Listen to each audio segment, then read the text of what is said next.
Hey, good afternoon. It's Sunday, May 8th, Mother's Day, here with Lisa. Hello, Lisa. Hello. And we're on the Upper East Side of Manhattan at 90th Street and York Avenue. Normally, if we were over here and heading in this direction, we'd be going to the ferry, which we're not doing today. We're going to take a walk on the East River waterfront. This is asphalt green, head into our left.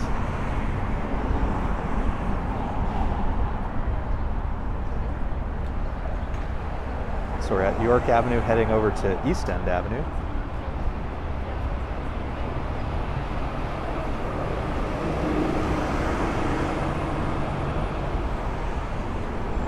Have ourselves a little windy Mother's Day stroll. Happy Mother's Day to everyone out there. Hope it's a really nice, relaxing day.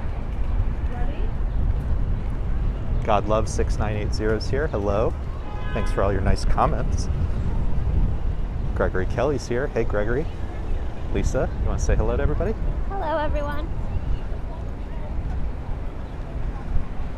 Normally we would do something a little earlier, but it's been kind of rainy days here in New York, and the forecast was better for the afternoon, so here we are. So like I said, we're on the Upper East Side. This is 90th Street in between York Avenue and East End Avenue. If you know a little bit about New York, you may have heard of Alphabet City, which is the general direction we're headed, actually, but the reason I bring it up is that's avenues A, B, C, D, thus Alphabet City. And York Avenue and East End Avenue are distant extensions of that, Avenue A and B. Just going by more picturesque names up here. There's these beautiful apartments and stuff on the Upper East Side. And these in particular are called Gracie Gardens, which, if you know New York City, name of these apartments shares that. Hey, Prince Ice, thank you for being here. What time is it in Korea? I know this is a little later than what's becoming our sort of usual Sunday morning stream. Oh, real New York activity, parking in a space that's really not big enough. Yeah, the rain has stopped. It's a little windy, so you may hear a little bit of that on the mic, especially since we're going to be walking by the water. But I can't believe they got private schools. At least it's not raining. Very windy, I guess. So we're headed, like I said, over to East River waterfront. We're going to walk by Gracie Mansion, mayor's residence, onto something called Carl Schertz Park. And then up here, the East River Greenway or East River Esplanade, whatever you want to call it, has another name, which is John Finley Walk. Rather obnoxious sound there. But as we walk, maybe Lisa will look up some of these on Wikipedia and we can hear a little bit of the history behind some of the names.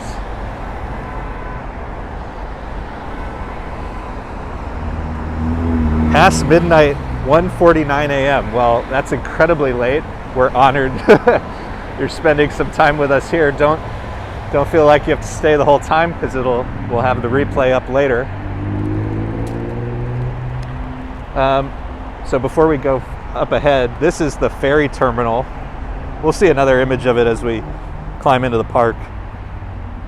We took the ferry the other day, and it's on my list to do some sort of video of it. I don't think I can stream it, because every time I've seen somebody try to live stream from the ferry, it's the connection's just not stable enough, but we'll definitely do some recordings of it. We took it from Wall Street to different parts of Brooklyn and Roosevelt Island, and it's a fun ride. And it's a great deal at $275 per ticket. So if you're ever in New York, recommend the ferry. So we're going to walk into Carl Schertz Park, and this house that you're seeing up ahead is Gracie Mansion, which is the mayor's residence.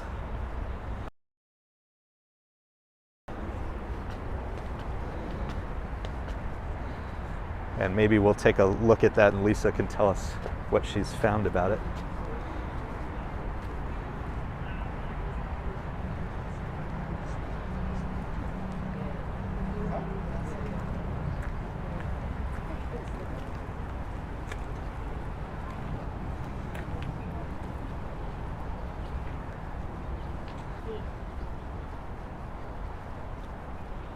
The official name is the Archibald Gracie Mansion. Uh-huh.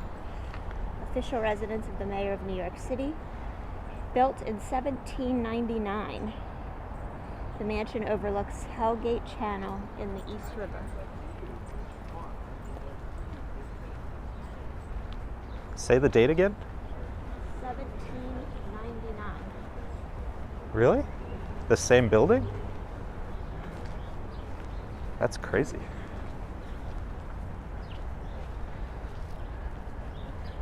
And you can see all sorts of flowers and plants, and obviously there's so much security given that it's an active residence of the mayor. We can't go in, but wow. It was used as the mayor's country home until 1823. Mayor's country home since 1823? At the time, it was used as Uh-huh. a country home until 1823. Uh-huh. Right, He had because to it would have sell been it to pay debts. because it would have been less developed up here as well. Wow, that's incredible. So we're here in Carl Schertz Park. It's a really beautiful park, and there's lots to do and lots to see here. Tons of plants and trees, and we had a little rain recently, so everything is looking so green and lush right now. You usually see a lot of people here exercising, and then sometimes when it's not raining so much, you'll see picnics and other stuff.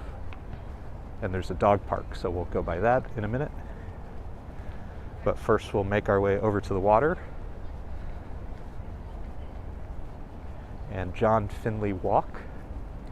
So maybe we can figure out next who Carl Schertz was and who John Finley was.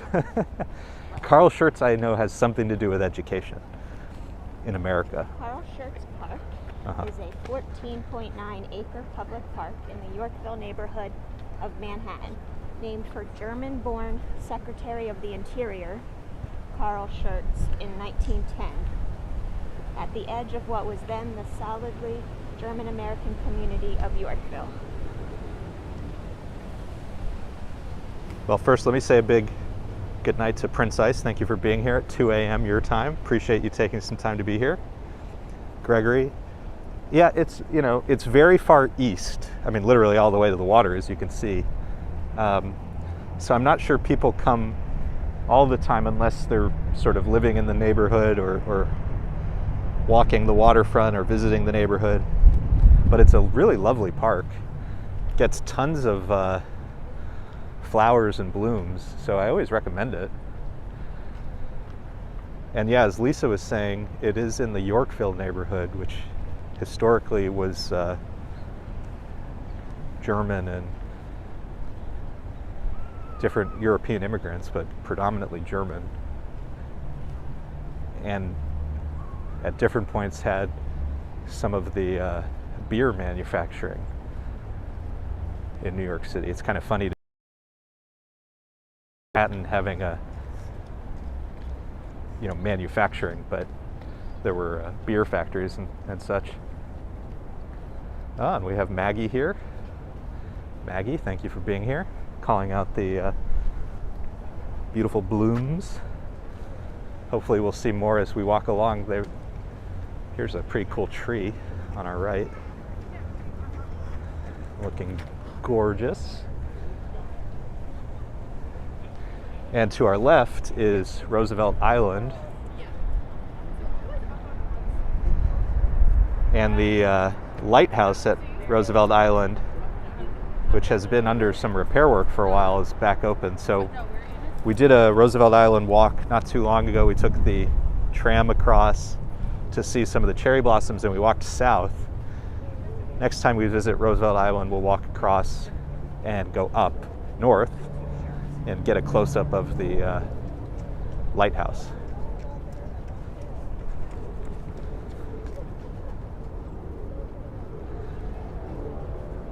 So it is kind of a windy and cloudy day this Mother's Day, but I think that means we're going to have a lot of the walk to ourselves. It'll be pretty quiet. That's okay. Maggie says not as green further up in New York, but I'm glad you can experience it virtually here.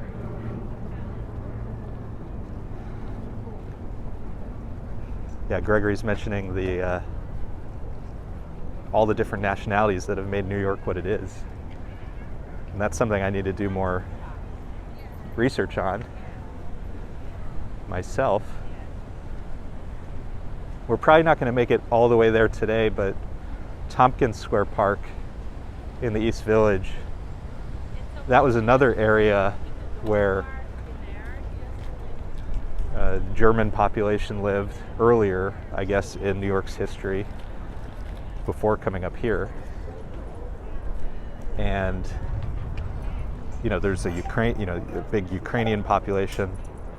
If you've ever heard of the restaurant Veselka,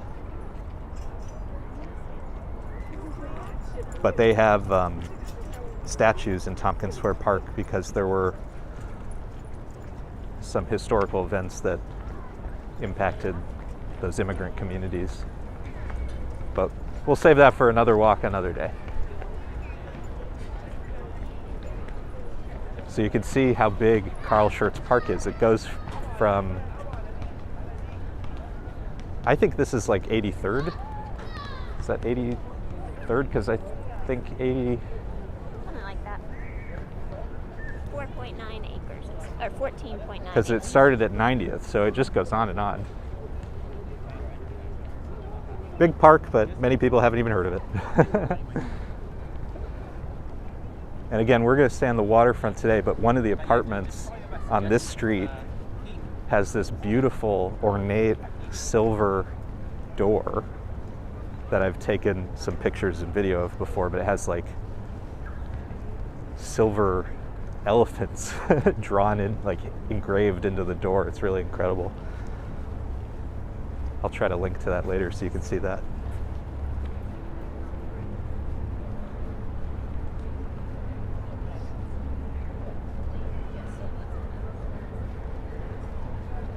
So do you want to look up, Lisa, John Finley? Because I guess this part of the East River Walkway is called John Finley Walk, and I have no idea who John Finley was.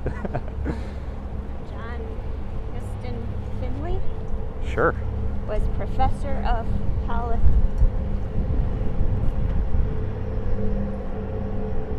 Is that a misspelling? No, polities.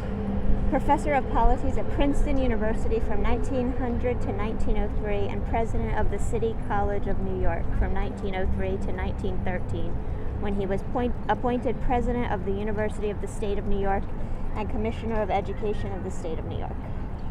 A promenade along the western bank of the East River between 63rd and 125th Street in Manhattan was named the John Finley Walk in 1940 because he had often walked the perimeter of Manhattan. Haha. Your kind of guy. My kind of guy. Guy after our hearts.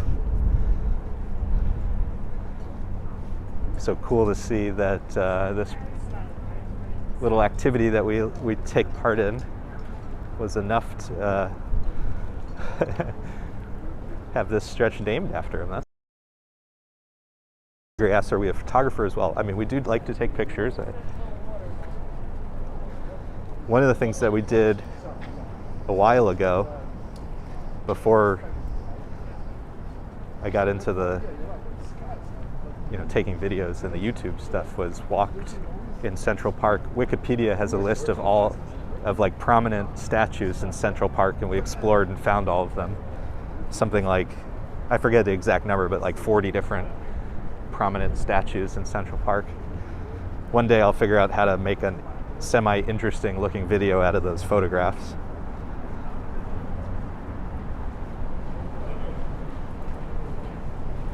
So we're here on the Upper East Side. We got Roosevelt Island over here.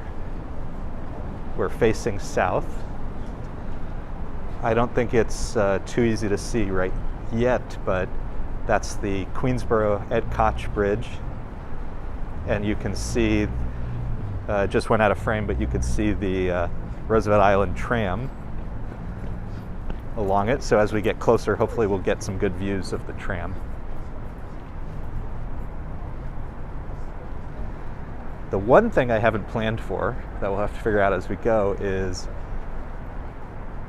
the East River waterfront is not in the greatest repair, I would say.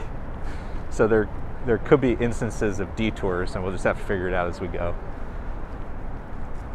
Yeah, but look at the... By contrast, the west side has this truly amazing waterfront. Beautiful. It's much wider. It's in much better repair. They've started to add more amenities along it to make it more interesting. So there's a couple cafes, a couple places to have a beer, tons of exercise facilities. There are some areas that are still privately sort of maintained, like Chelsea Piers, but even that stuff is in pretty good shape. The east side, by contrast, this area is very nice, but as you can see, we're going to come off this and go very close to the water. You're going to hear a lot of traffic noise, and you're going to see how much narrower this part of the walk is.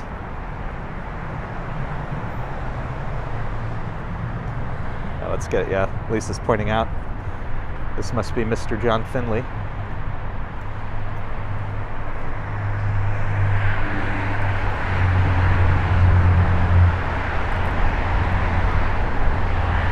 So we're turning at like, I think that was like 81st Street, give or take.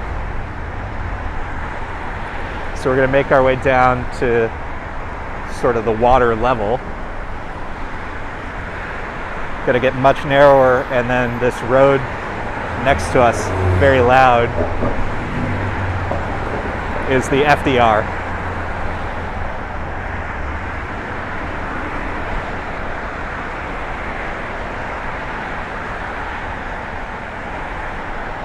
Again, want to wish a happy Sunday and a happy Mother's Day to everybody. Hope it's a really relaxing day for you and your families.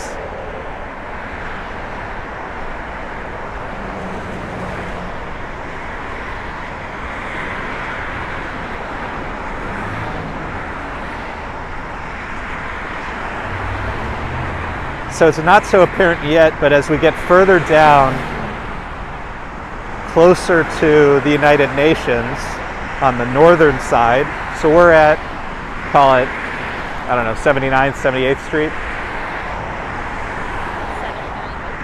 So we're at 79th Street. In the 50s, you'll start to see a lot of the construction that's taking place that will make this part of the waterfront better. It's taken years and years and years, but they're working on it. For a long time, basically you'd have to exit the waterfront in the East 50s, so like 53rd Street, go over to First Avenue and walk down for a bit, and then you got back on the waterfront at 37th Street. My understanding is they're going to fix that so it's one continuous waterfront, which is what they have on the west side. It's just going to take some time to get there. We'll let a couple people pass.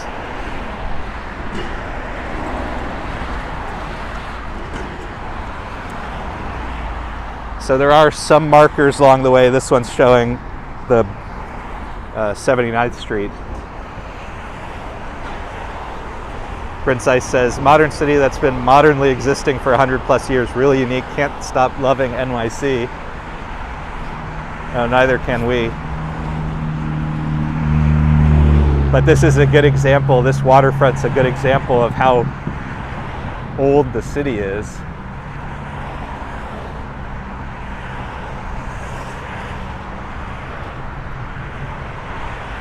And how certain parts of it are in need of a little renovation.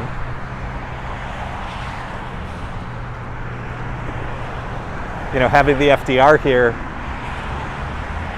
makes it so you have to have these overpasses in order to even get to the waterfront.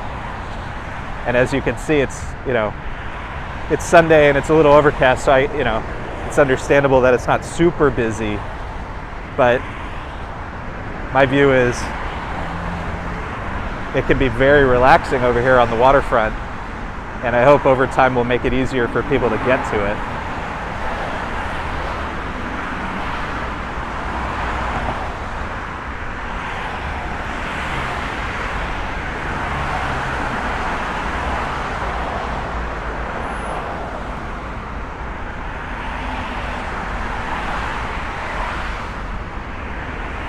So we have the East River on our left.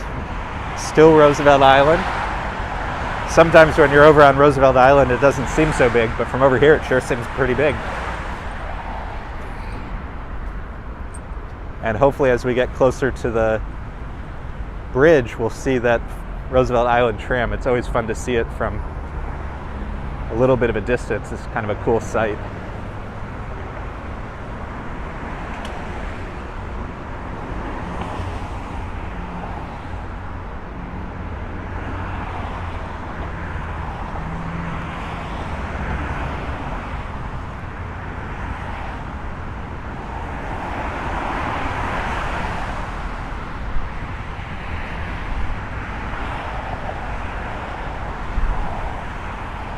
If you're newer to the channel, please do say hello and let us know where you're watching from.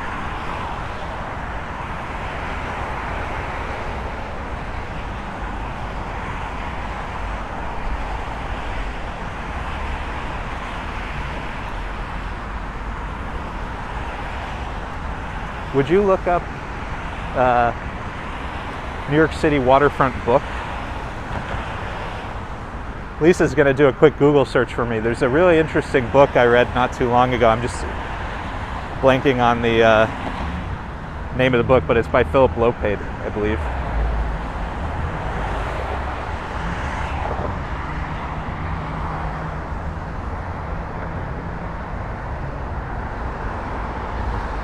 Yeah, that's the one.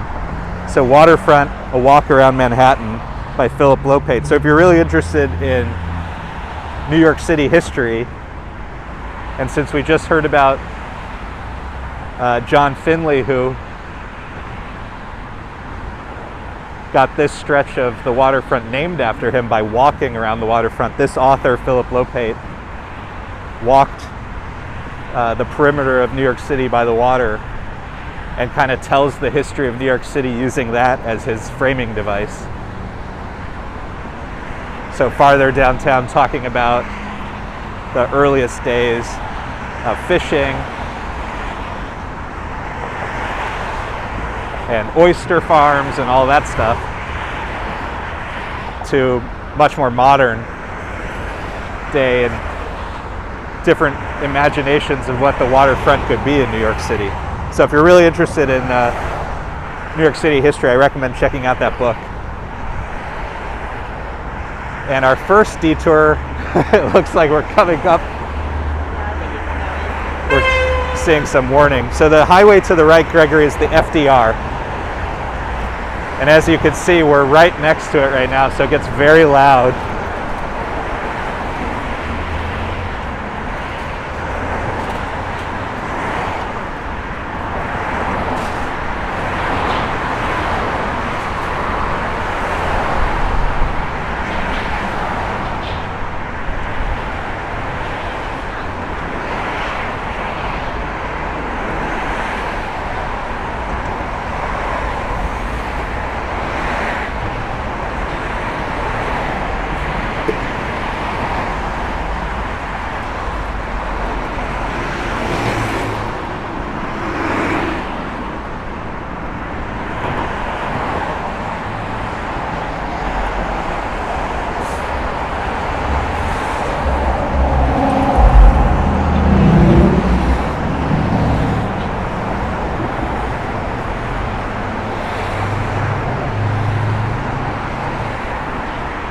Well, I knew there'd be some detours, but I didn't realize it started quite that quickly and that there was so little warning.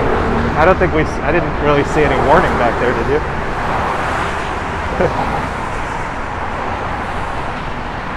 Hey Roy, welcome. Thanks for being here. Our plan today was walk the, let's go over here so we can get a little less noise.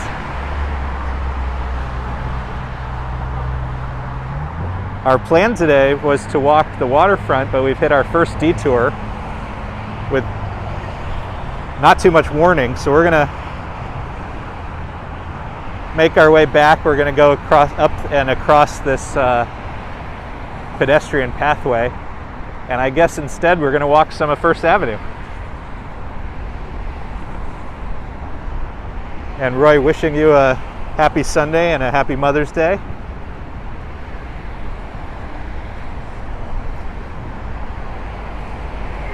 I knew there were a couple of parts of the Greenway where they've been doing construction, but I didn't realize it went all the way this far up.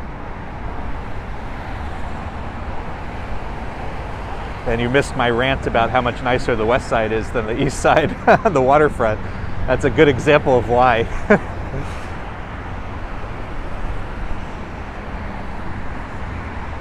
When I walked every street in Manhattan, I finished by doing the perimeter. And at the time, and I finished May, was it May? June? So June of last year, there were some detours on this side. I would have thought for sure by it would have been completed, but I'm sorely mistaken.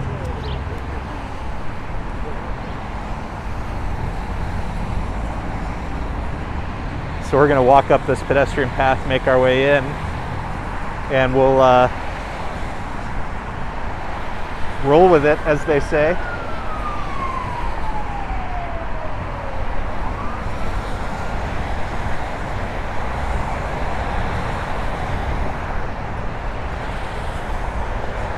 There's another, the detour I was certainly aware of is there's a big park much farther down called the East River Park, which is undergoing some very controversial construction work having to do with hurricane resilience, because obviously the city is an island, and if you remember Hurricane Sandy and other things, we've had a lot of flooding issues, and without getting into all the controversies, I know the construction is intended to help make the city more resilient, but a lot of local people are going to lose their park for some number of years. So it's been very controversial.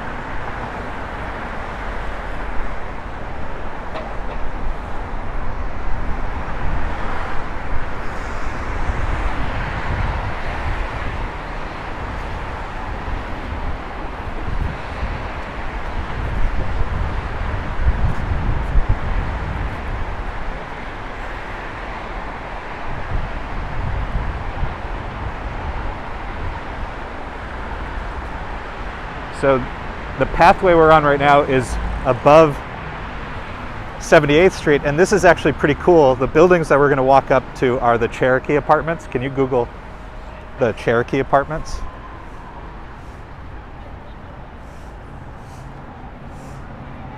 So another example of some of the interesting and lesser known parts of New York City. There's a street up ahead. We'll see the sign in just a second that says Cherokee Place. And it's another example of,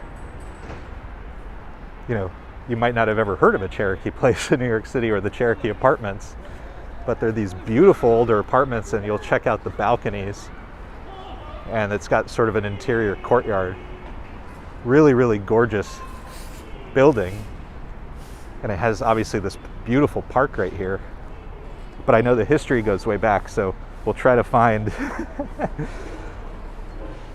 some way of quickly looking at the history of it.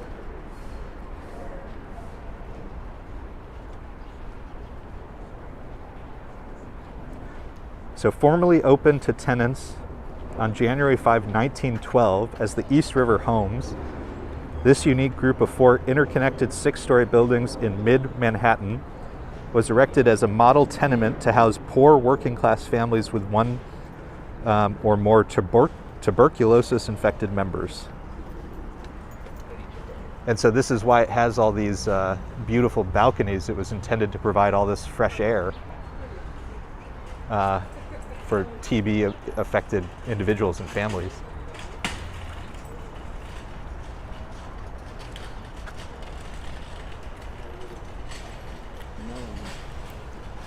So we're just, as part of our detour away from the waterfront, taking a little additional detour down Cherokee Place, looking at the Cherokee apartment buildings. Really gorgeous, aren't they? Aren't they pretty? So 110 years old, and this, I knew something was triggering my memory. I love sky bridges. So you could see this little connection between the 2 buildings. I love stuff like that.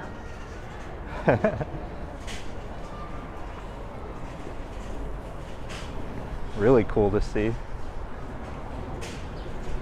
So maybe not the walk we intended to have, but happy accident. There's always something really interesting in New York City to see.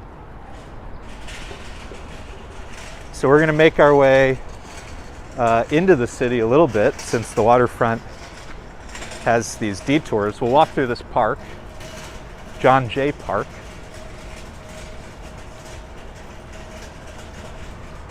And we'll make our way west a little bit. And instead of the waterfront, since there's construction, we'll walk down whatever avenue we come upon. And we'll go from there.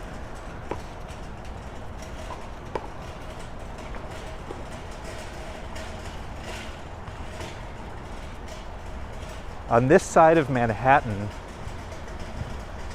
as we walk south along York Avenue and First Avenue, is a lot of the medical facilities.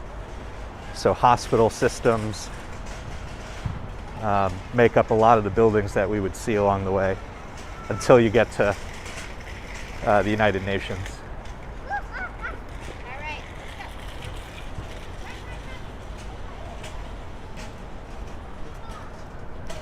So we saw John Jay Park. There's John Jay House, an apartment building. And this must be part of John Jay, which is a School of Law.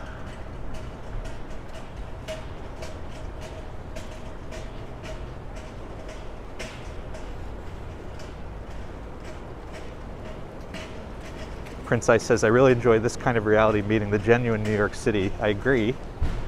And as Lisa said, a happy little accident. We were planning to walk along the water, hit some construction, came in, and immediately presented with a really cool, historical, and beautiful apartment building with tons of interesting history.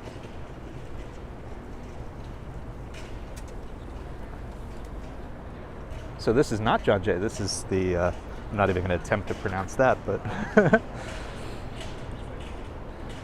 a French institution. Some beautiful flowers. Seeing lots of people carrying bouquets today. Yes. The mothers in their lives. Everybody has a little Mother's Day celebration going on. Again, a happy Mother's Day to everybody. So this is York Avenue. Again, when you get east of First Avenue, you enter the lettered avenues, Avenue A, B, C, D. Up here, Avenue A goes by York Avenue. And then if you continue walking south a few miles, you get to the East Village, and you get real Avenue A as part of Alphabet City. Prince Ice says Bagels and Co.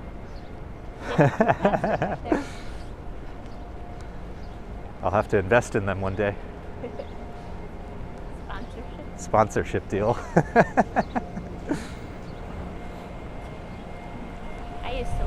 here. Lisa, where did you live around here? What's generally? 72nd, we're coming up on it. 72nd is a really cool street. There's some really pretty old buildings when you get close to the water.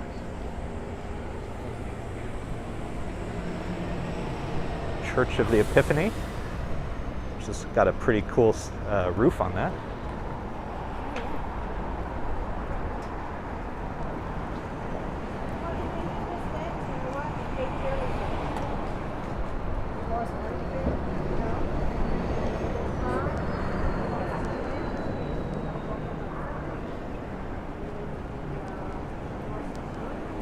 So York Avenue is definitely one of the quieter avenues to walk down. It does have two-way traffic, which is It does have unusual. two-way traffic, yep.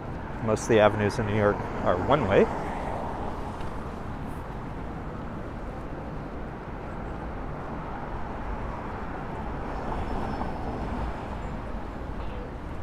I forget exactly where it begins, but up ahead we'll also see the Rockefeller University.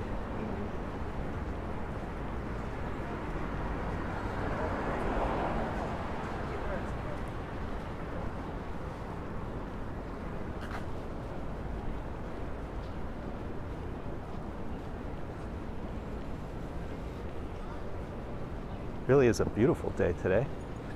Again, a little cloudy, but it's only about 55 degrees. It's funny how different 55 can feel. Sometimes it's freezing. Sometimes, like today, it's pretty nice. It's a spring 55, not a winter 55. Yeah, exactly. Something like that.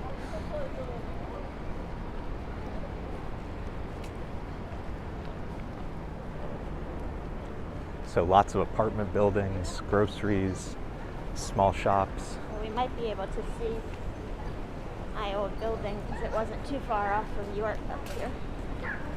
Perfect. It was not one of the large high-rises. No? It was a Wasn't one of the luxury Tiny. complexes? tiny walk-up, and I had a studio on the very first floor, behind the garbage cans on the first floor. So you got to hear everybody come in, everybody dumping their garbage. Yeah, it was like right over there in between where those green awnings are was the entrance. It was a really nice sized studio, and actually the only apartment I've ever been in where I had a window in the bathroom. The only downside was my windows looked out onto an alley. So even when it was sunny, it was always a little overcast.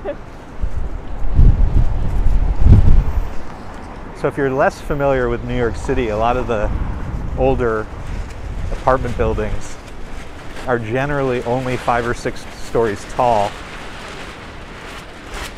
both because that way they didn't require an elevator, which is what Lisa's saying, a walk up. You literally, it means exactly what it sounds like. Yep, you walk up. But also I guess has to do with the plumbing. It doesn't require a water tower and all that jazz for a much taller building.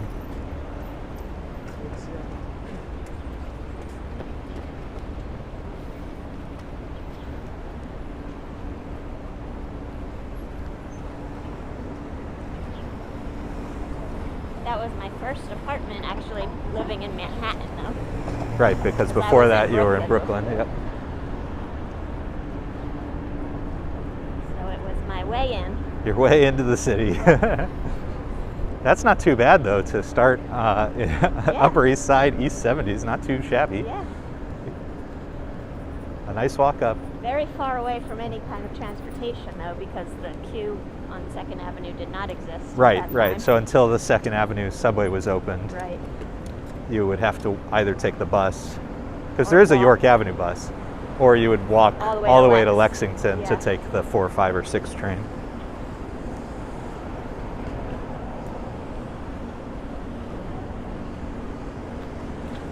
So like I said, a lot of medical facilities. So over here is Cornell. And on our left, New York Presbyterian.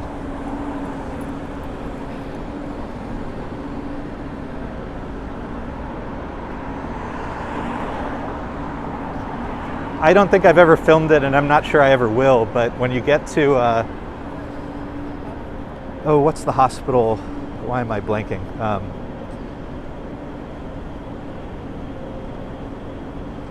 What's the really old hospital? Bellevue? Bellevue, yes. So when you get to Bellevue, there's something called the Bellevue Sobriety Garden.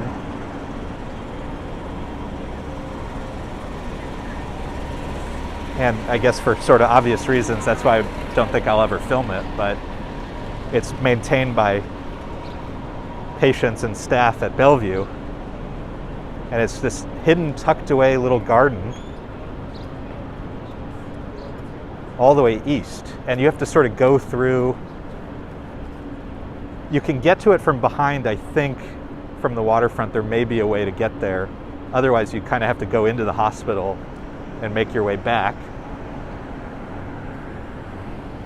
So it'd feel a little awkward and weird to be carrying a camera as you do that. But it's this beautiful little garden that's been hidden away, and it's been protected by, there have been all these efforts to redevelop it, literally to turn it into parking. Oh, just what we need. Pave over paradise, turn it into a parking lot. So somehow it survived all those efforts. And I know, in addition to whatever benefits it provides the hospital itself and the patients, workers from the area use it as a place to have lunch and just take a break. And it's, you know, obviously this peaceful little area. But worth looking up. I know there's pictures online. That's kind of a cool thing, little hidden away thing in New York City. Like I said, we were going to come across Rockefeller. So here on our left is the Rockefeller University, which does a ton of healthcare related research. And I'm sure many other things, but I know it predominantly for healthcare research. Gregory asks, is Bellevue as bad as its reputation suggests? That's a good question. I don't know the answer to that. I do know it does have a reputation. It's older, and I'm sure it, you know, like any hospital in New York, you have to take all manner of patients. And in their case, I know there's a lot of work that they do related to mental illness and addiction and, you know, related things, which is not easy work. So Hard, important work. Hard and important work. So, you know, it's a good question, Gregory. I don't know the answer, but, you know, hopefully it's a net benefit. That's really all I can say.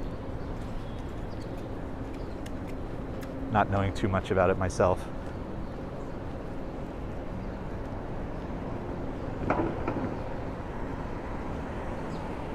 Really is beautiful over here. There's all this landscaping and flowers, and obviously this university must have quite an endowment. Much quieter than being over by the highway. Yeah, it's so funny. It's literally parts of Rockefeller sit on top of FDR. FDR runs underneath certain parts of it. And it's so loud. Founded in 1901 as the Rockefeller Institute for Medical Research. So beautiful. Gregory asks, what street are we on now? So we're at 66th Street and York Avenue.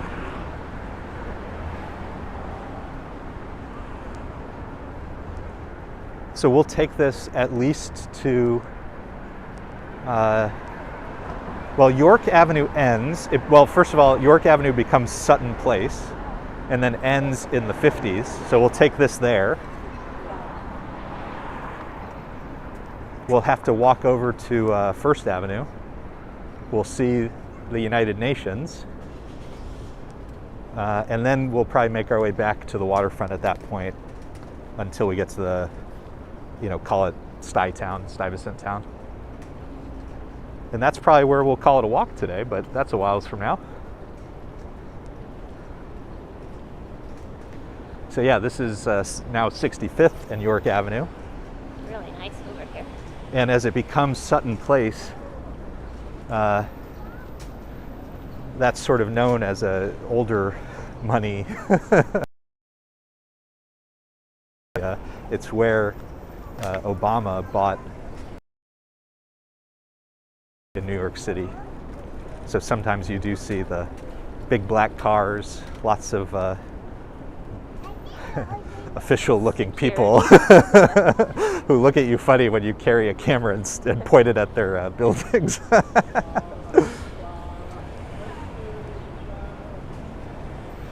One of the things I love about Sutton Place is, I don't know if it's every single block, but basically on every block, if you go to the water, there's a little bit of park area. It's got benches, places to sit, have a bite to eat. You'll see it's usually older residents, just by nature of the neighborhood, reading their newspaper, taking their dog out.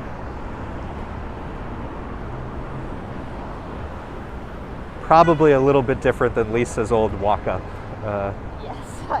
on 72nd Street. So there in the distance, you can see the Roosevelt Island tram crossing into Manhattan from Roosevelt Island. And there's the one going the other way. That's cool to see.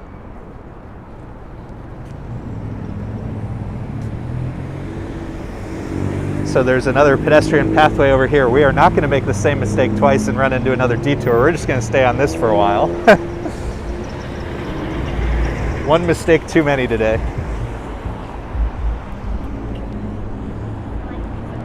Taxi signs that they would light up to call for a taxi. Yeah, I don't think they use anymore. But I don't think they survived the Uber age. But it's still there. Still there.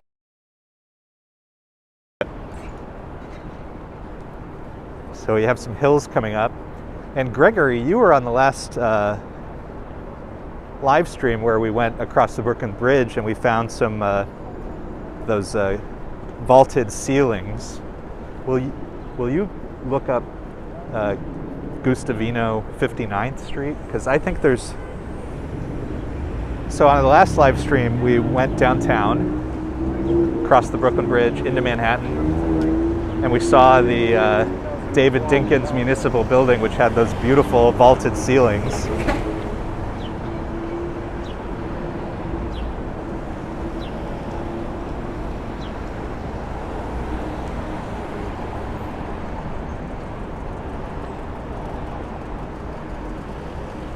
And if my memory serves, there's some underneath the Queensboro Bridge. So Lisa's showing me a website that talks about, it's very funny. So underneath the bridge is some retail shopping. And it used to be a Bed Bath & Beyond, but it's now a Trader Joe's. And it says, the soaring, stunning vaulted ceilings of the East Side Trader Joe's. So it's probably the world's fanciest Trader Joe's.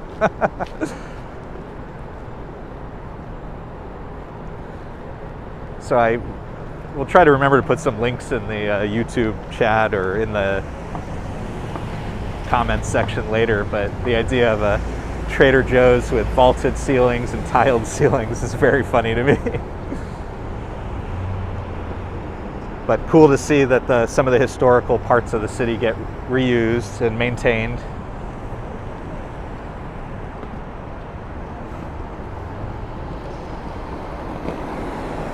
So if you've seen a lot of videos of New York, you may have seen this sort of red, sort of looks like a roller coaster. And it's a little public park. It's not a roller coaster, it's just a little public park with some, statue's not the right word, but just some metalwork, sculpture, yeah. That's kind of neat. I don't really have a great view from right over here, but I'll try to get it as good as we can.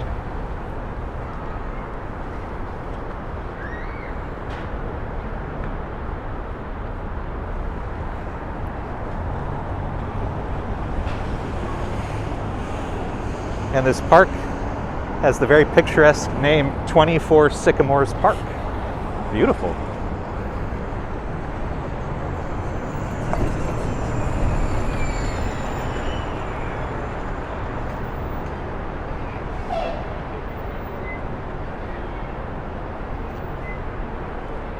So we have to pay attention to these signs, so. Yeah, well, it should be on the Esplanade. Right. Do you much good when you're on it. Right. So normally if you're walking the waterfront, you've walked the waterfront, you come out here to York Avenue.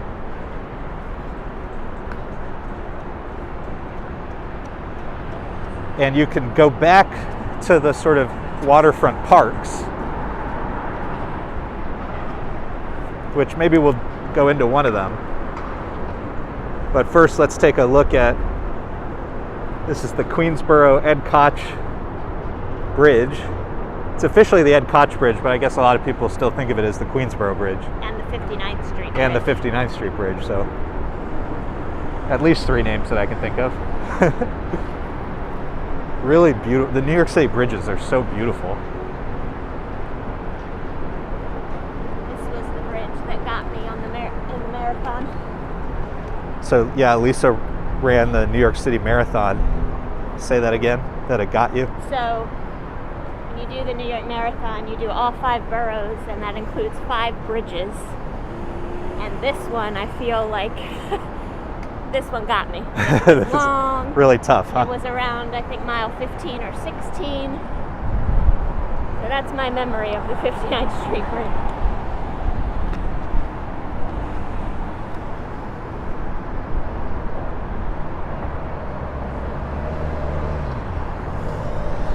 It's really beautiful, isn't it? Sue Kay has joined us here, if I remember correctly, from Santa Fe. So a little New Mexico sunshine. A happy Mother's Day. Sue Kay. Prince Ice says, such a huge bridge penetrating a part of the city not normal here. Yeah, I mean, it's really, they just kind of out of nowhere, you know, you're walking from street to street and then there's this massive marvel of engineering.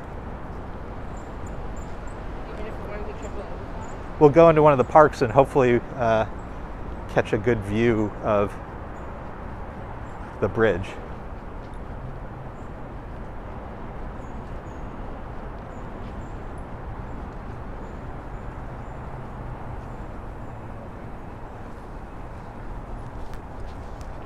So we're going to make our way east and see if we can get a good view. And as we walk, you can see the beautiful old architecture here. Really stunning. So let's go take a look at our bridge.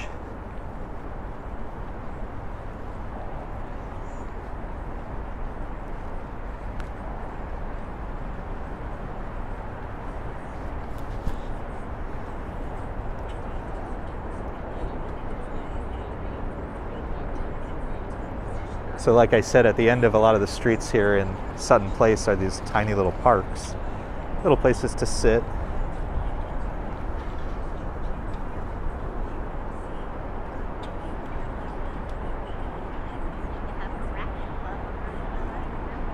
Yeah. Beautiful views. All right, we're going to make our way back. Little detour.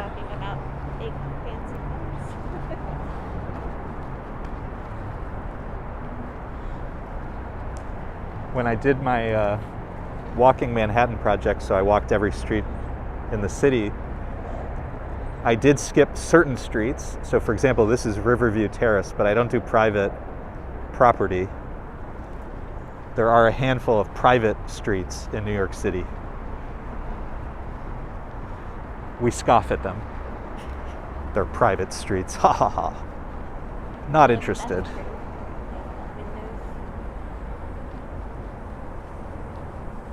See, that's sort of like an alley, but not the kind that I had of you. No? Your alley did not look like that alley? No. Look at this door. I mean, you can just tell immediately a different sort of neighborhood this is. Up ahead, a private police box. Even these, look at the fronts of these. Yeah, no, I mean, I do love walking down here. It's just funny to see such opulence.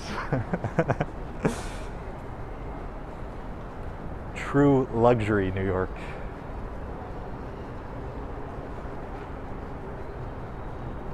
if you Google Obama Sutton Place, what do you get? Secret Service coming after me.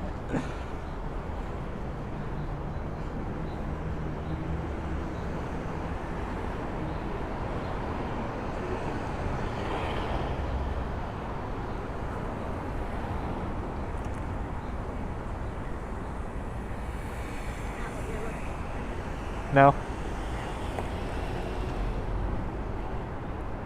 Sure, they're not publicizing this. Was it higher up? Was it in the York Avenue part? Or East End? Maybe it's East End Avenue.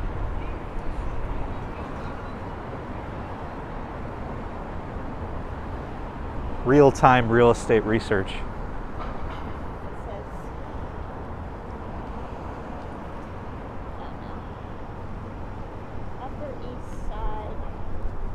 Gracie Square. Okay, so closer to, oh, even higher up. Okay, interesting. So we think maybe he bought in Gracie Square. Gregory, if you go into Google and type in Street Easy, Sutton Place. Street Easy is like the big website that people in New York use to look up. And if you Google Street Easy Sutton Place, we could probably get some indication of what some of the properties here go for. And they usually have photos and floor plans, little peek inside. Yeah. So, you know, there's buildings have, you know, a one-bedroom unit that's not utterly outrageous, but then if you find one of those whole buildings, you know, a townhouse on 57th Street, you know, it really wouldn't shock me if it was well north of $10 million.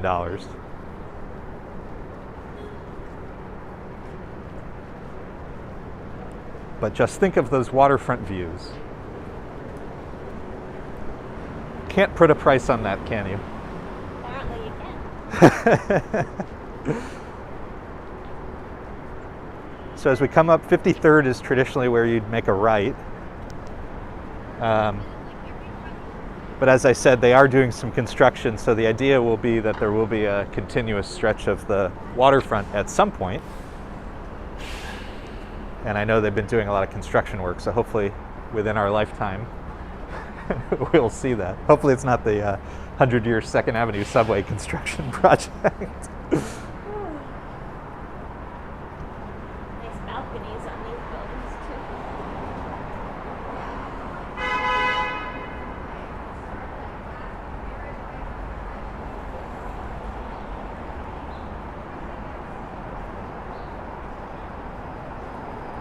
Awesome says, Happy Mother's Day to all the mothers out there. Thank you. I agree.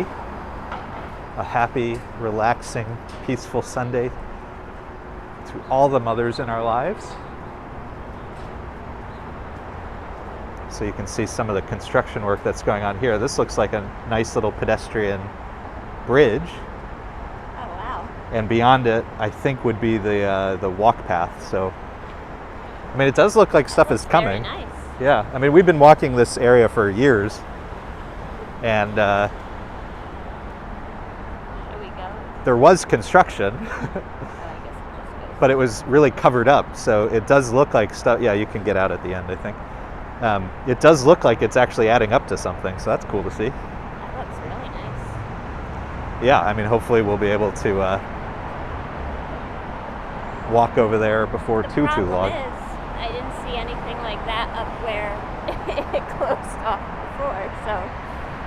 Yeah, I mean, so Lisa's saying, you know, sort of asking how it's all going to stitch together. Right. So the way the waterfront on the east side works, if I remember correctly, you know, basically you could go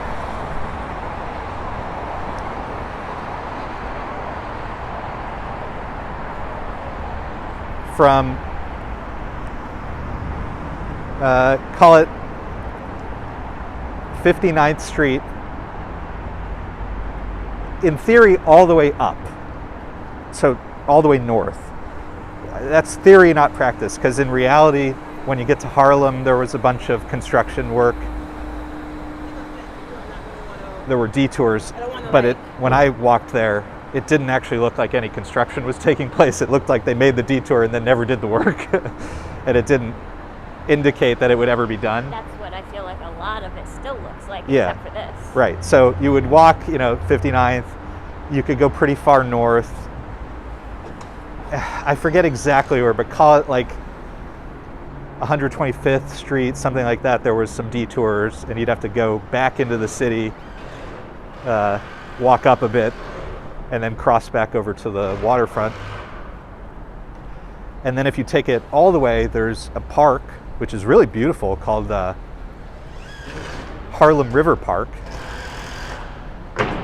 So there's the Hudson River, there's the East River, and then in the northern area, it's called the Harlem River. And there's a park called Harlem River Park, really beautiful.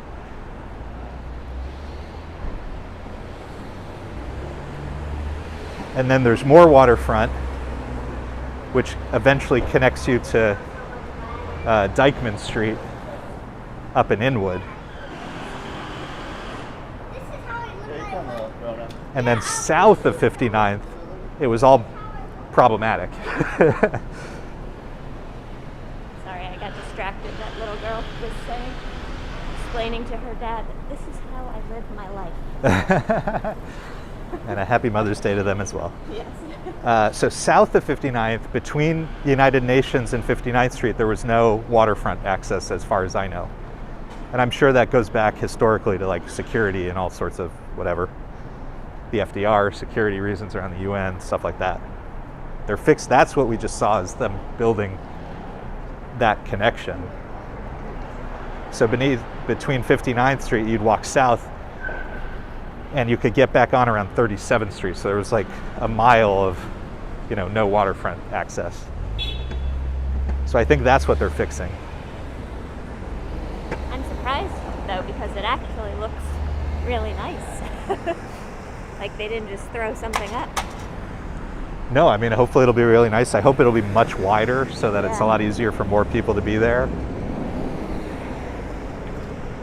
Gregory Kelly says, Anne Morgan, daughter of J.P. Morgan, helped make Sutton Place popular in the early part of the 20th century. I believe it. I mean, it definitely has that sort of old money feel. Classical architecture by New York standards. And you just, unlike different parts of the Upper East Side, it's not like you see tons of younger families walking around. So very different demographic vibe up there. So we just walked 53rd Street. Now we're on 1st Avenue. So we came from York Avenue and Sutton Place, a little more into the city on 1st Avenue.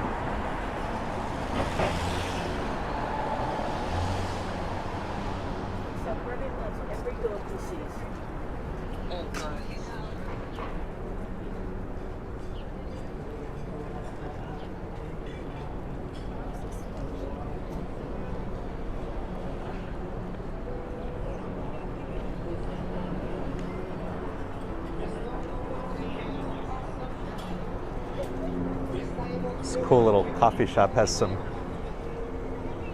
pizzeria wine bar has some bookshelves with books that I guess you can, yeah, the bookshelves. Free public library, I love it.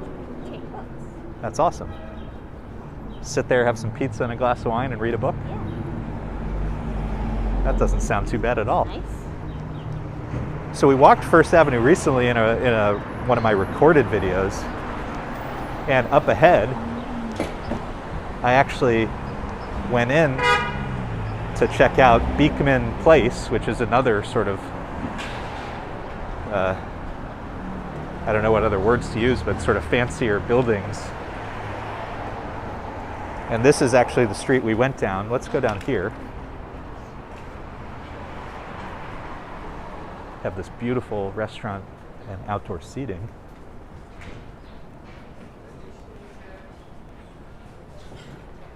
And we went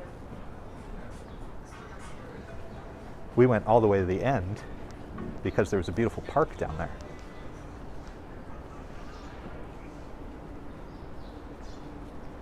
But I think this time we'll make a right and we'll look at Beekman and Mitchell Place. And then we'll go check out the United Nations.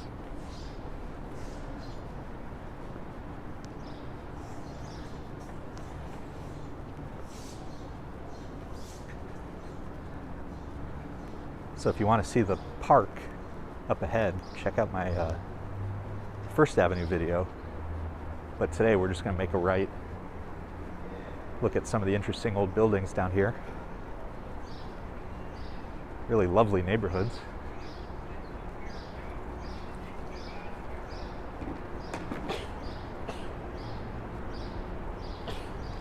As we get closer and closer to the United Nations, sometimes you'll see diplomat plates on some of the cars, so you get a sense of who's living in some of these beautiful older buildings.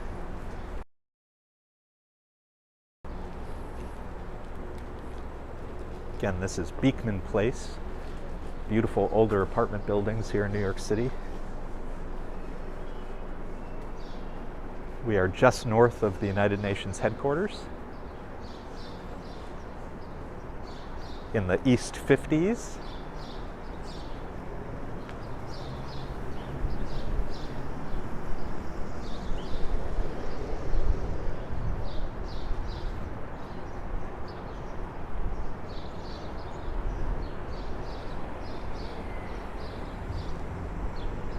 Some just beautiful architecture up here.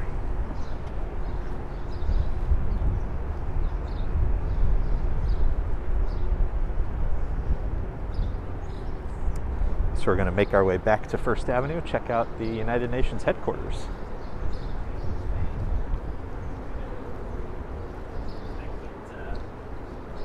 Look at those like baby air conditioning units, like little half-sized air conditioners. Funny. I wonder what those are.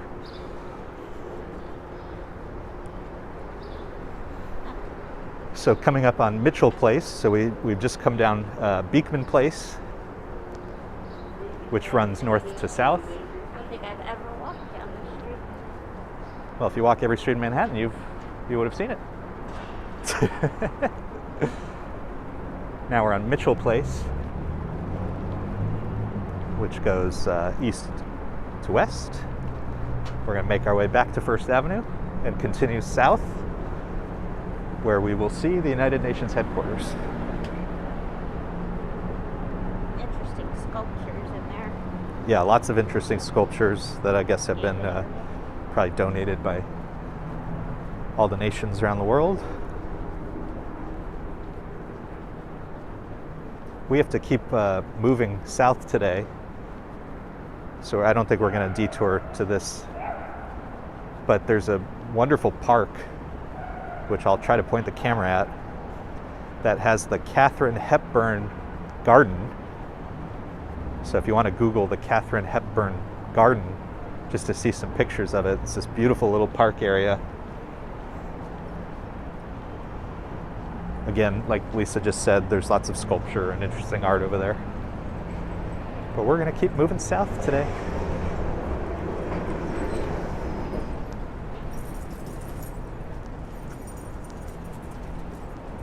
We just walked by the Beekman Tower. When we get a little bit of ways, I'll try to point the camera at it so you can see it's a beautiful, tall apartment building. Not sure if Donna's on, but hopefully she'll catch the replay. And the walk down York Avenue, Sutton Place, and now Beekman. Tons of really cool.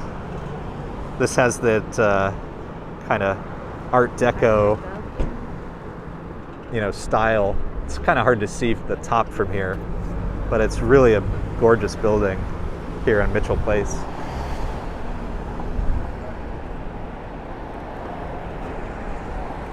Try to get the camera headed in the right direction now.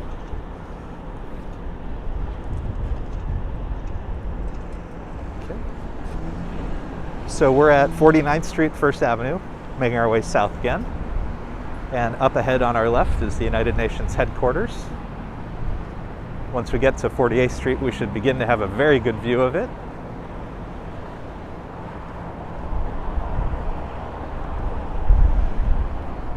If you walk the waterfront here at 48th Street, when you walk over to the water, there's a great view of the famous Pepsi sign that's over in Long Island City.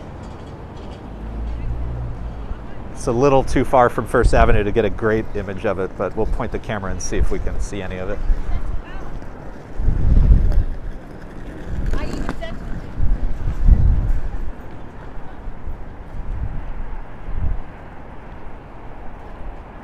Yeah, I think it's sort of hidden behind.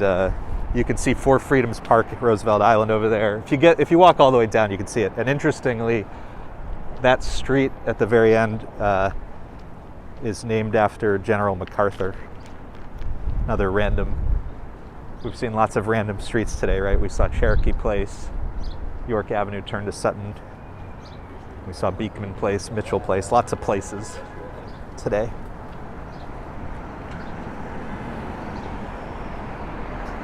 So this is the United Nations headquarters, and as Lisa mentioned, you can start to see some of the statues and art on the grounds. I took a tour like years and years and years ago, but I'll have to do that again one day. And on our right at 47th Street, that's where I said it's a big pedestrian plaza, and part of it is the Katherine Hepburn garden. She must have lived around here, that would be my guess.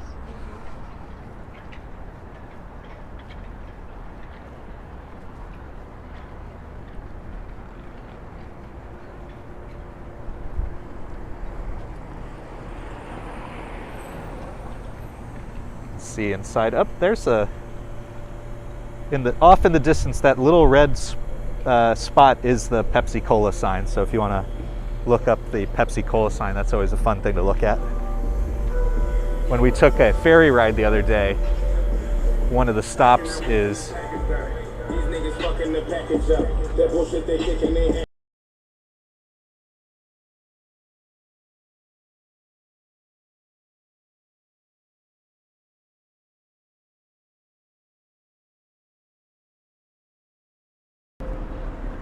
sorry about that, we had to go on mute due to the music. Both the copyrighted nature, but maybe also the lyrics. The lyrics might not have been YouTube friendly. I was saying the other day we took the ferry, and one of the stops it makes is close to, I guess it's Long Island City, and so you're right next to that Pepsi Cola sign. And it's, if you only ever look at it from Manhattan, it seems so small, but when you're next to it, it's gigantic.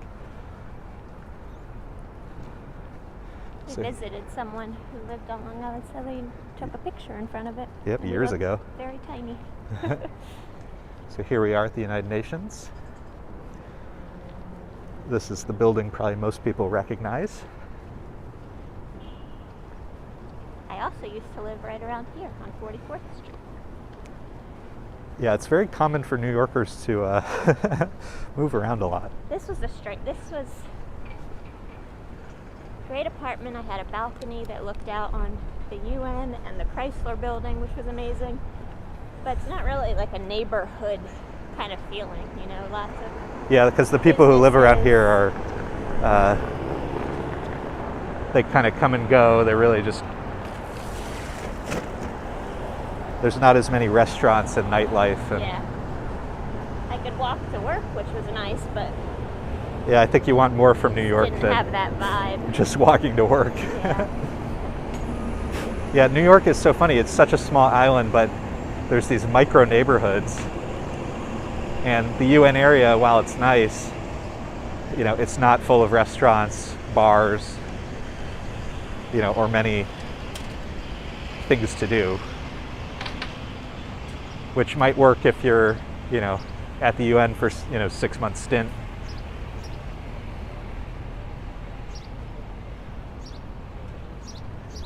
Maybe it's okay for certain families, right? If they're okay not having as much nightlife. But you don't really have parks and... Well, they're very small parks, yeah. like playgrounds. If you if you're newer to the channel and check out my 42nd Street video, we actually start over here. We walk a little bit down first so I could show the United Nations, and then we walk up to Tudor City. Tudor City has an interesting history. It had to do with, I think, soldiers returning from, might even be the First World War. I mean, it goes pretty far back. Someone is feeding the pigeons Cheez-Its. So here's Tudor City. And there are some beautiful parks up there. I walk up the Schertz steps to get there. So check out my 42nd Street video if you want to see more of Tudor City. But one of the things people always point out when they see Tudor City is, why are there so few windows? Because you imagine, well, there's the Empire State Building. Excuse me, the Chrysler Building, sorry. So a lot of people wonder why there are so few windows on these beautiful buildings. And since it's so close to the waterfront, you'd think you'd want a waterfront view, or you'd want a view of the United Nations. Well, obviously the United Nations came later, so that's not the answer. And the answer is there was all sorts of meat packing. My understanding is that there was, what do you call it, abattoir?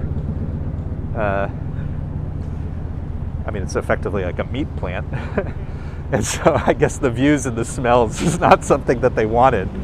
So even though it's all the way over here on the east, and you'd imagine it would have these beautiful waterfront views, the history is that there were these factories over here, like animal processing factories, and so you didn't want windows. The units are also Can you imagine how tiny. Remember we looked they're at so an apartment tiny. there once? They're so tiny.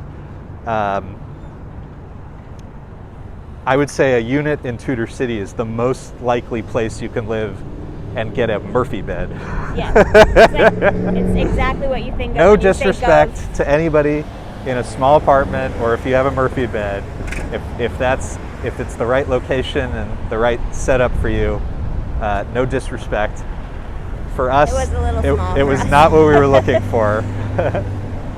A Murphy bed, if you don't know what that is where it can fold up into the wall, like into a cabinet, to allow yourself more living space. So you might have a small, table or seating area during the day, and then when it's bedtime, you'd push that away and you'd pull your bed down out of the wall.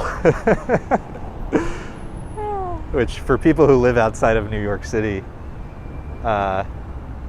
may sound like the most absurd thing you've ever heard of in your life. But the result was, affordable housing for people who needed it in probably an interesting area, since it's connected to Grand Central, so you could commute, into and out of the city. And obviously it still is a business district to this day.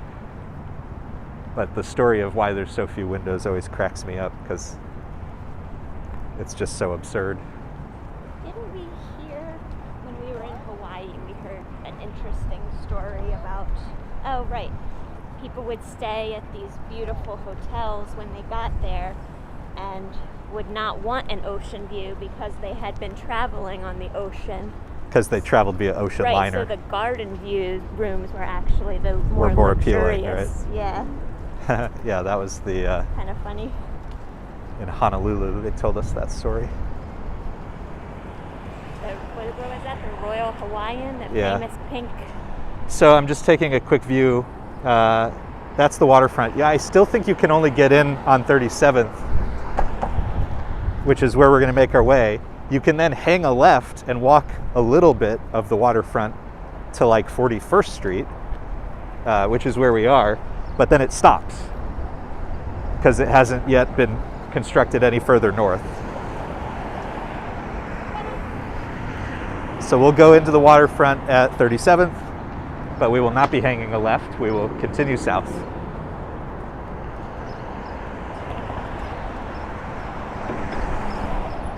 Yeah, Lisa, the story Lisa just told is so funny to me, because it's, there's all these examples of buildings that thankfully have survived multiple generations.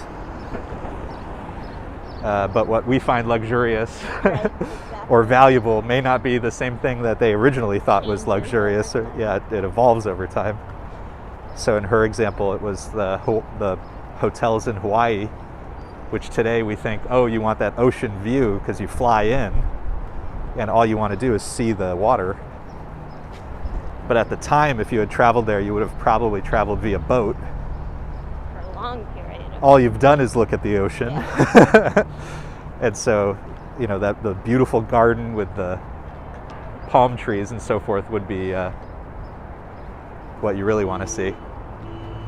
Yes, Gregory, I was shamed mercilessly last time. So today's views are beautiful, gorgeous, sparkling, inviting. They're many things, but they are not iconic.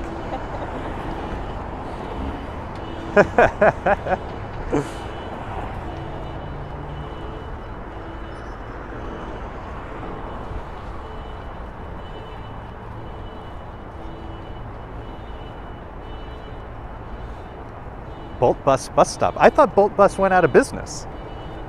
That's weird. I thought I got an email from them. I used to take the Bolt Bus every now and then to go to Boston or to Maybe they forgot their sign. DC, and yeah, I thought they closed down. Could just be remnant of the past. I think I got that email many, many months ago. So It wouldn't surprise me. if they'd yeah, this forgotten just their forgot it. sign. Nobody ever bothered to pick it up.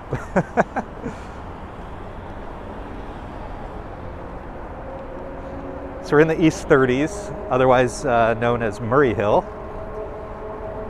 But for Lisa and myself, our favorite area is probably the East 20s,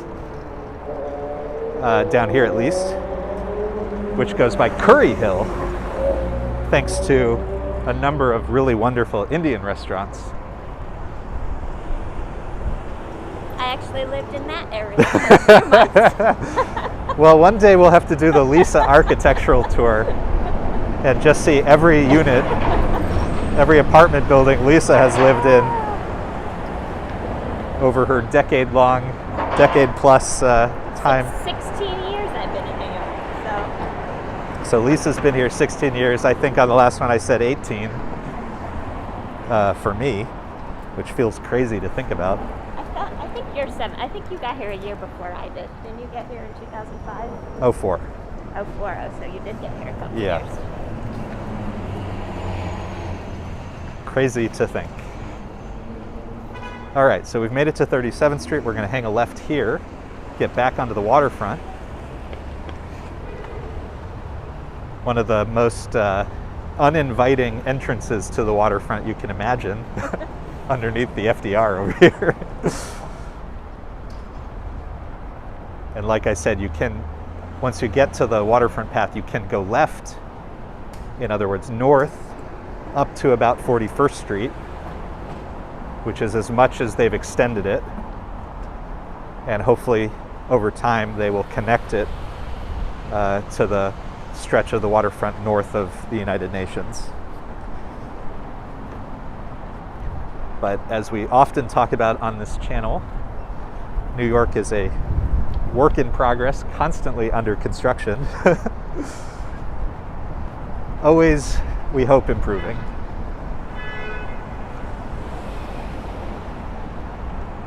Esplanade closed at 41st and 35th, so I don't know how important. Yeah. Okay, so the issue we have here is Lisa had surgery and can't walk endless amounts like I can. And Despite we've done over 4 miles already, it's not bad. so if we're only going to get 2 blocks worth of waterfront, we are officially deciding that is not worth it today. Not to take advantage of what physical, walking Lisa is willing to offer. 2 blocks of waterfront is not sufficient. That's disappointing. I had this grand idea of this waterfront walk, and we got. I thought when you mentioned that Well, the original idea was. going to work out as planned. I mean, the original idea that Lisa had was we would have started at the Battery, so all the way south, and worked our way up. And there's a decent amount until you get to the East River Park. that you can walk. But we got started too late for that. And then my other idea was the west side, which is much better and fewer detours. But again, started too late, so that didn't. And we would have had to walk too much, I think. So instead, a First Avenue tour today. We're making it work. We're making it work along First Avenue. So Gregory, we talked about Bellevue, so we will see it up ahead in a little bit. If you've ever seen video from the waterfront, this is the American Copper building, which is interesting because it has these sort of curves or angles at the top. One of those things you like. Yeah, it's kind of hard to see from this side, but from the water you can really see it. The buildings are connected higher up at these angled parts of it. Really cool series of buildings. And on our right, since we're getting closer to 34th Street, is the Empire State Building. So tons of great views over here.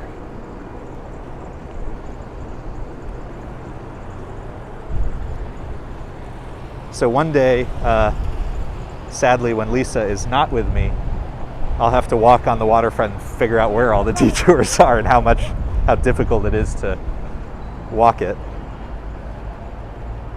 I'm sure there's a map I can find somewhere. Maybe the Parks Department or the Assuming it's updated. or DOT has a map. I'll have to look that up. Oh, you know what else I need to? Can you look up the Great Saunter? Because that's supposed to happen like next week. So Lisa's going to Google the Great Saunter, which is a walk of the entire waterfront of New York City, the entire perimeter of New York City. I've only ever walked the perimeter of New York City in pieces. It happened yesterday. Oh! It happened yesterday. I missed it. Well. But it rained all day. So And it rained all day I wonder yesterday. If It it was must. canceled. Yeah, it would have been.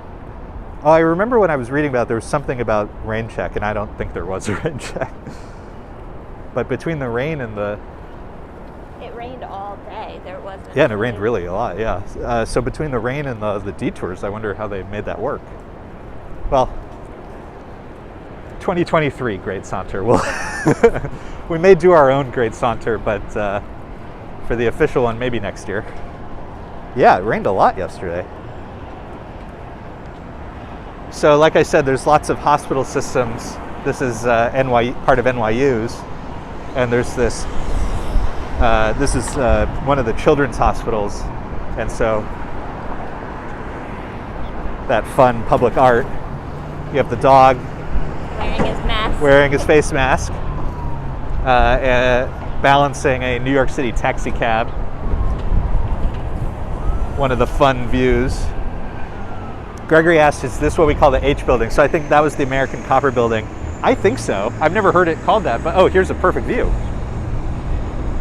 I've never heard it called that myself, but it looks like an H to me. That's a great view of it. You can see the sort of kink, the way that angles towards the top. You can see the Sky Bridge, and then if we face east, we can see the Empire State Building. So First Avenue, it's a fun avenue to walk down. There's tons and tons of sights. I do like the dog with the taxi cab on its nose. And NYU's colors are purple, so it's wearing a purple face mask. And we have another visitor today. Hello, thank you for being here.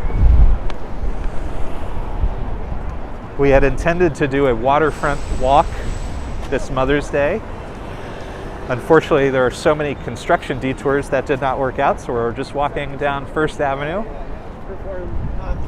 My last First Avenue walk, I just did 86th Street to 42nd, to the United Nations, so we're already making our way farther south than that.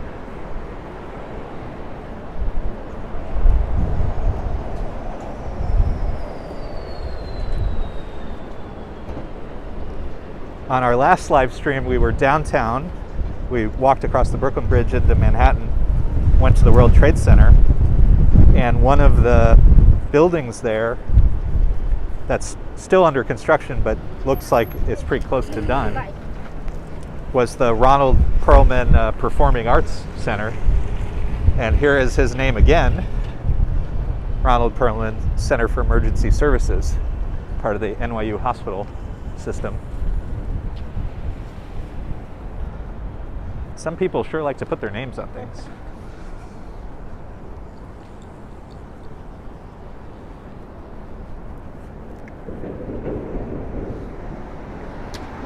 So that was 33rd Street, making our way down to 32nd and beyond.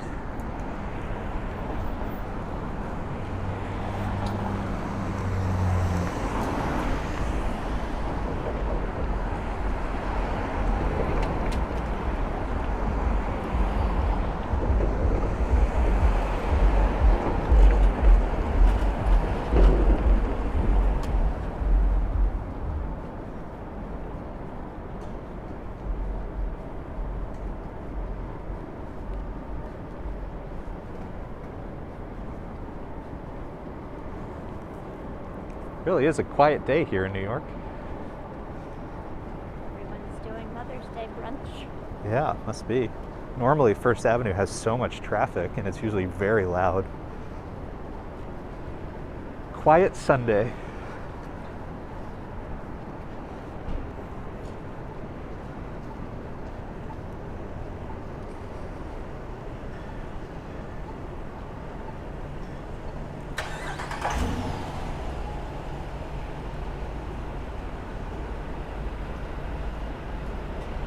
Do want to wish again everybody a happy Mother's Day. Hope it's a really nice day for you.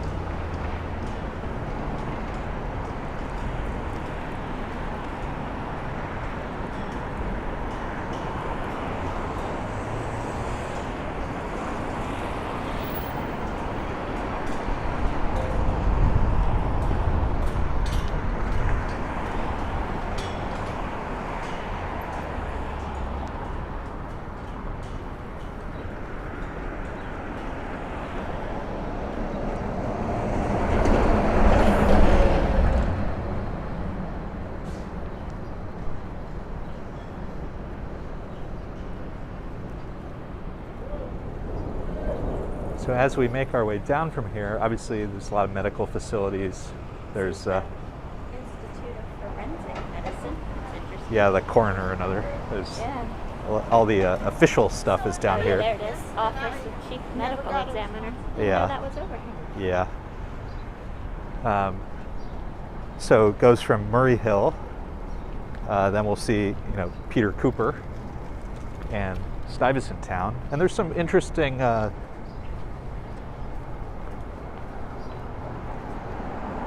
There are some interesting parks and things along the way.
Coming up to Bellevue over here.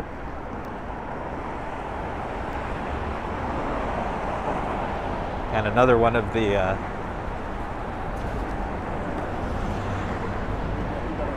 less commonly walked streets up ahead, Mount Carmel Place, which is a lovely name, and there's a Mount Carmel Park behind there. It's a little hard to see from over here, but a lovely little neighborhood park over there. Obviously, New York really known for Central Park, but when you walk from neighborhood to neighborhood, you discover that there's, I mean, literally hundreds, if not more, tiny neighborhood parks.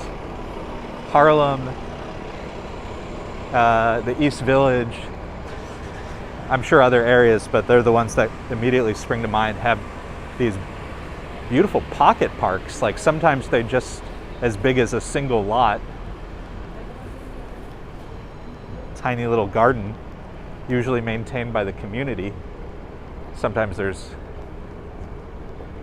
graffiti or other types of public art, street art. And Gregory, we talked about Bellevue a little bit before. One of the cool things about it is the old architecture, some of the buildings, but also the iron fence with the name.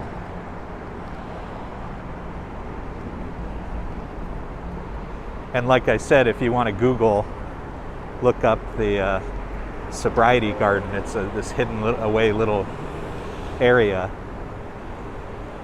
Fun to see, fun to read about. Maybe fun is the wrong word. Interesting to read about, certainly.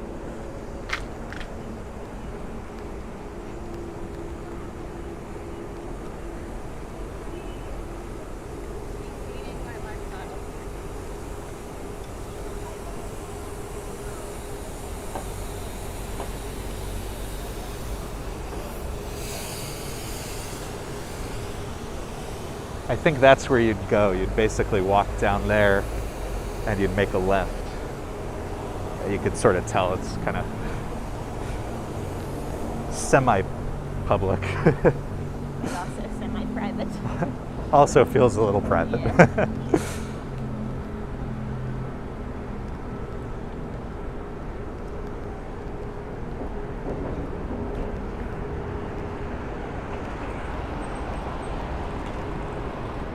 When I did my walk of every street in Manhattan, I tried obviously to be very thorough.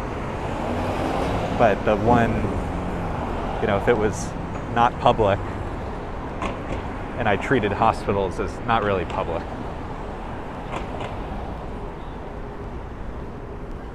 I mean, maybe if I was only walking, but since I was documenting, it didn't feel like you'd want to take video of certain things.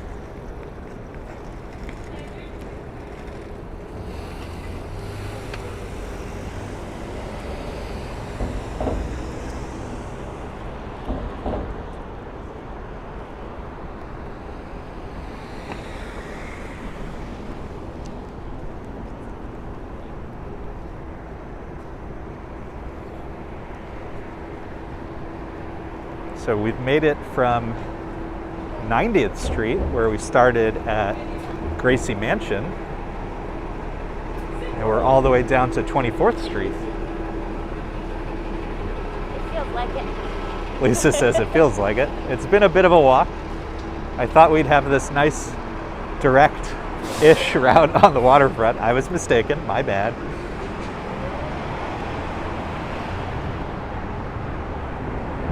Gregory says, love the old architecture and some of the new as well. Yeah, I mean, that's part of what makes the city really interesting, is you have such an eclectic mix.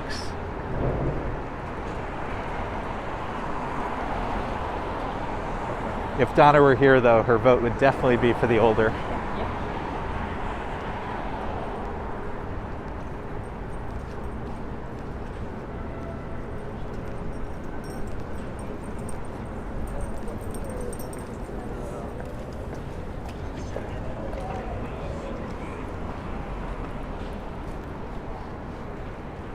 So on our left at 23rd Street is the VA hospital,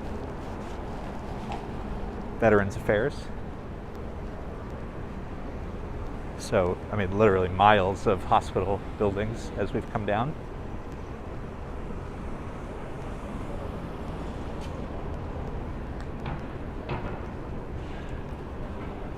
It's funny, so many of them are on the east side.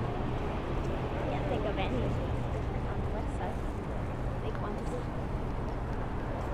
There are and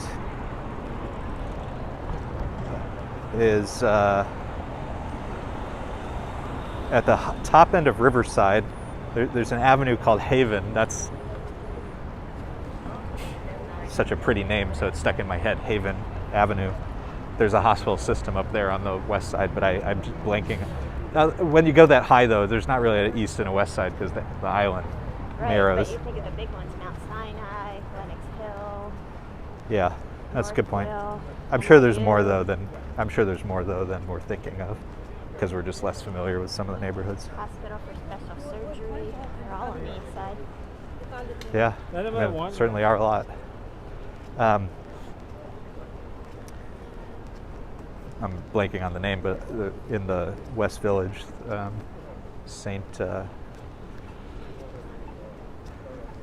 near 14th Street. I'm not going to remember the name, but there's a hospital on the west side there. So this is Peter Cooper Village, another large development of what was originally more affordable housing. It's been bought and sold over time to different investment groups, so I'm not sure it's as affordable as it once was. But Peter Cooper and Stuyvesant Town, which is up ahead, are really interesting. There's beautiful walkways and parks within the developments. So they're very self-contained. There's, grocery shopping, parks, a lot of the things you might need within the developments.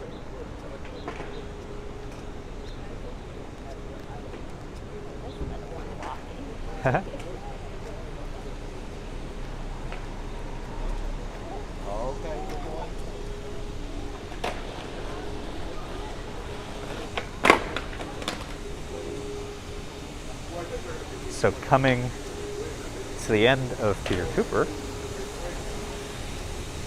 and we've eaten here before. This is Rosemary's. The original one is in the West Village. Makes Italian food and pizza. Highly recommend it.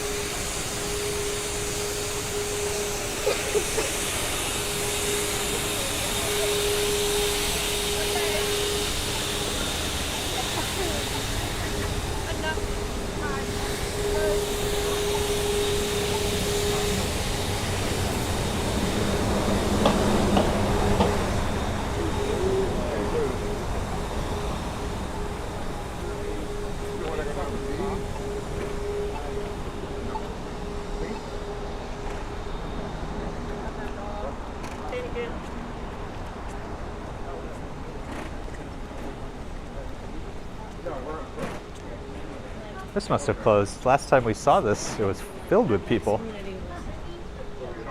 Again, the city constantly evolving, for better or for for better or for worse. So, due to the channel name, I'm often asked for bagel recommendations. And I've mentioned this one before. There's a few locations around the city, but Essa Bagel is quite good. I had a great bagel for breakfast this morning. Yeah. A different bagel place, but still a good one. Yeah, the ones we have at home right now are from Tal, T-A-L, which there's a location closer to where we live, but Essa Bagel, ESS-A-Bagel. If you're in New York City, I recommend checking out Essa Bagel. Also very good. Really good. It's so funny though, because the New York bagels they have there are the size of a gigantic softball. And if you get it filled with anything... Well, you got to get it scooped out. That's the trick. Well, scooping I think is offensive, first of all. Well, not if you want to fill it with other stuff. But it's just so funny when they fill it, you get, a pound of cream cheese. Truly absurd treat. Interesting. First Avenue Loop street name? Yeah, so there's loops. Lisa's pointing out the street sign there that said First Avenue Loop. So on each side of Stuytown are these loops for cars to come in. So there's a First Avenue loop, there's a 14th Street loop, there's like a 20th Street loop. And it's a little half moon, you know, where the cars can come in and circle.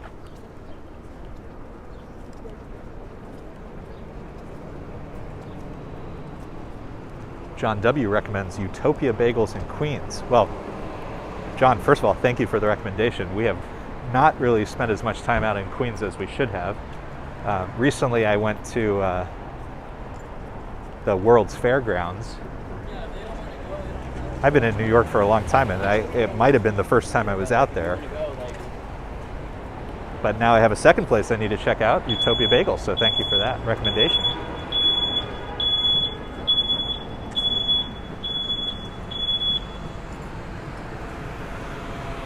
The sounds of the city. Where was that donut place we went to? It was called like Peter Pan Donuts or something in Brooklyn.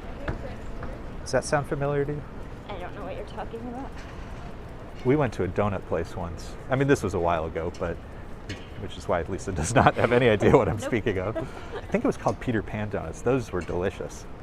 I think my favorite are dough donuts in the city.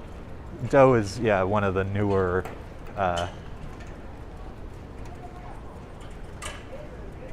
chains of, you know, bakeries that have come out over the years. A little more expensive. Well, they're gigantic. To be fair, you probably should eat a quarter of one. Right. Gregory says, you always have good dining suggestions. Well, It's one of our favorite things to do. yeah, I would say, you know, there's many reasons people choose to live in New York City and try to make it work, because it's crazy to I'll be the first to say. One of the things we really love is dining, and there, you know, there's so many ethnicities and types of food. And I'm what's actually going for falafel after this. yeah, we're making our way south to have some falafel today. We like a place called Mamoon's. And I was about to say, which that leads into, is every price point, you know. I mean, the lower end is still probably a little more expensive than it would be outside of the city, but, you know, there are a variety of price points.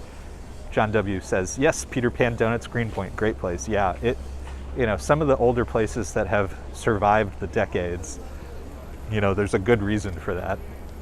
And we went there, and that was really memorable to me. You sure that was with me? Yeah, you were there. I have no recollection of this, but okay. We go to a lot of places over the years. So we're coming up 14th Street, so we're going to cross into the East Village. And we're going to make our way down. I didn't notice that you even... We're going to find some graffiti and so forth. And then we'll call it a day.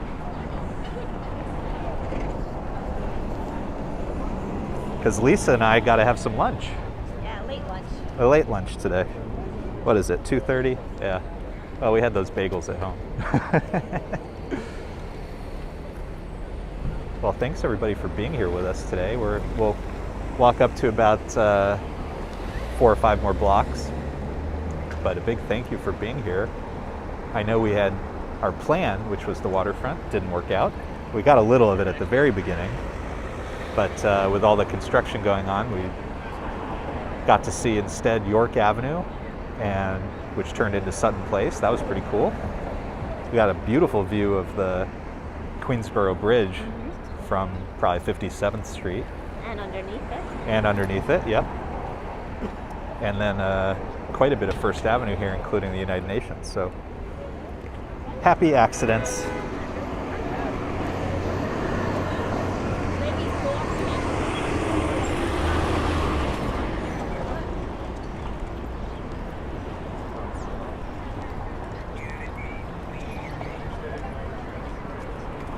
One more bagel recommendation, since we're heading in that general direction, I mean, honestly, is Russ and Daughters. Oh, yes, that's a good one. They're probably more known for their seafood, so things like smoked salmon,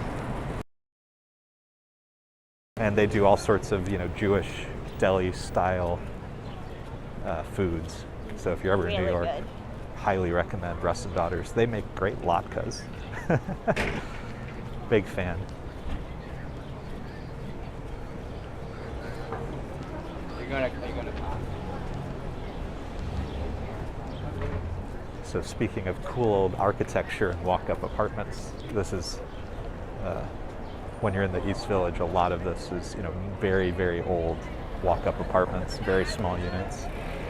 But a lot of them have really beautiful character and interesting, stonework and brickwork. Yeah. That. Yeah, I guess this is fine. All right.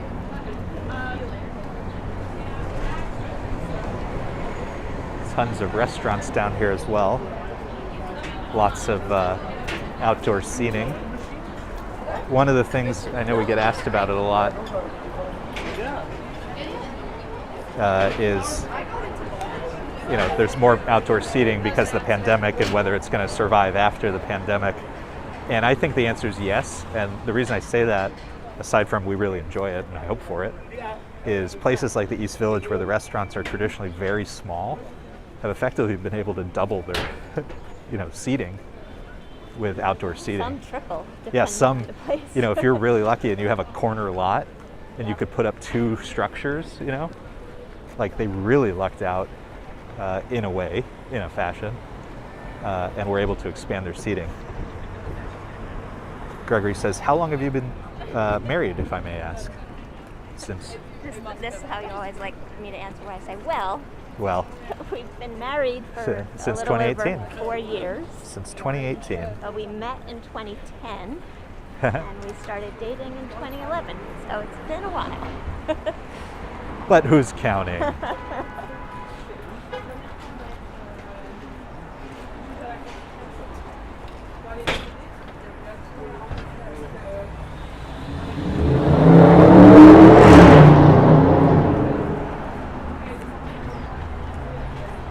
Lots of street art and graffiti, including this image of RBG. I love that one. It's been here for quite a long time, actually. Gregory says, Rustin Daughters is quite famous. Yeah, I think that's one of the more well-known ones. It is. There's always a line. I think people know that as a destination. And I think it's a little more accessible than Katz's. So it's very close to Katz's physically. And even though it does have a line as well, it's not as bad. Why don't we go over here? We'll take a view of Venero's, and then we'll call it a day there. But there's often a much longer line at Katz's, and Rustin Daughters is it's great for picking up, I would say. So we'll take a quick view over here. We have our beautiful graffiti, street art, and then Venero's and Russo's. So if you're ever in the mood for Italian cheeses and Italian pastries, you really can do worse than head over here.